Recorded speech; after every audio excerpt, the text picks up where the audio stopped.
They say it's about the journey, not the destination. But if that's true, why do we try to go places?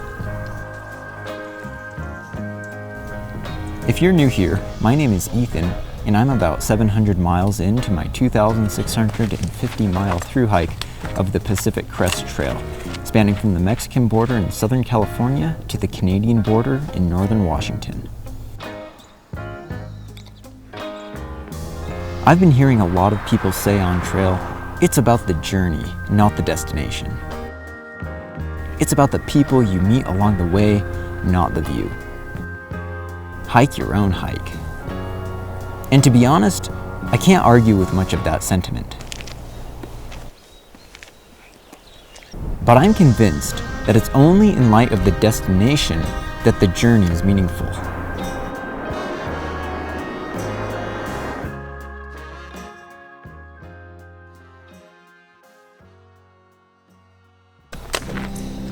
Even though people on trail say that it's about the journey, not the destination, the entire trail is a bunch of smaller destinations.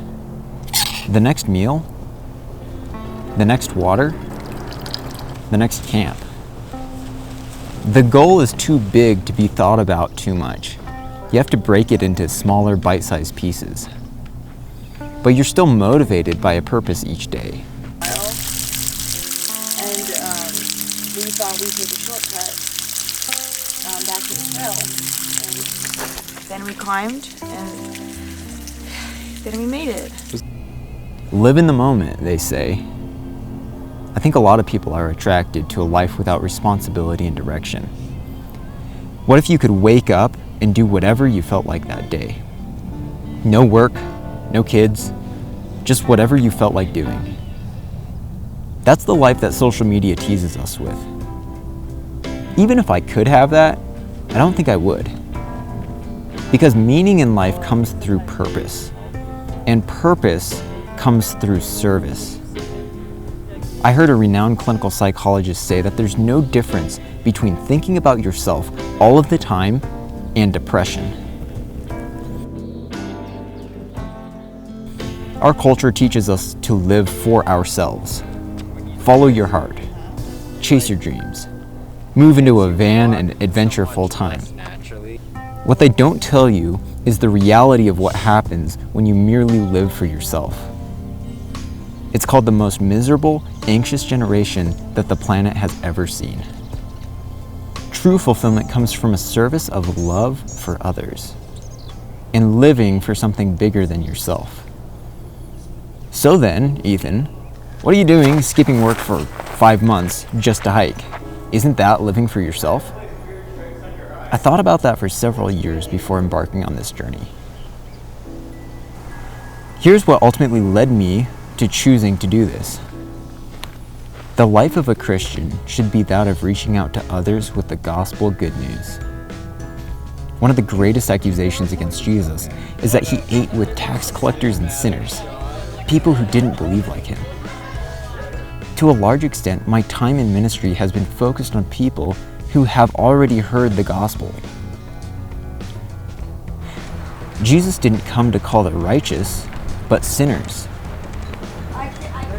On trail, most people are secular. Many would self-identify as spiritual but not religious. And that's a religion that we'll be talking about in an upcoming video.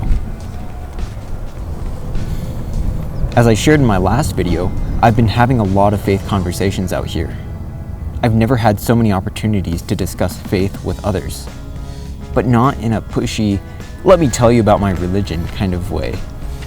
It's just so deeply part of who I am that you can't talk to me very long before it comes out. I'm gonna be famous! And I get to live it and leave the rest up to God. For it is God alone who teaches and convicts. I started this video saying that it's about the destination, not the journey. The journey matters because it's informed by a destination. My journey is informed by the destination, finishing the trail and making it to Canada. But it's more than that. The goal is sharing the peace and joy which passes all understanding through conversations and through these videos.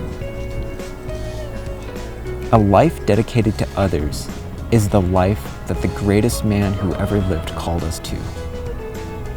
And counterintuitively is the most fulfilled life.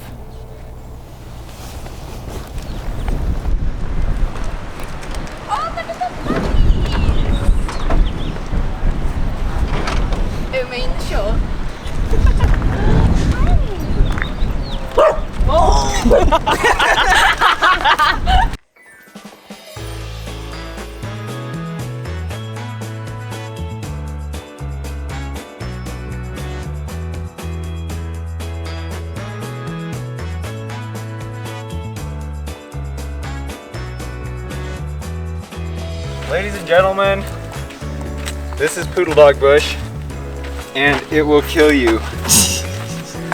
So, be careful.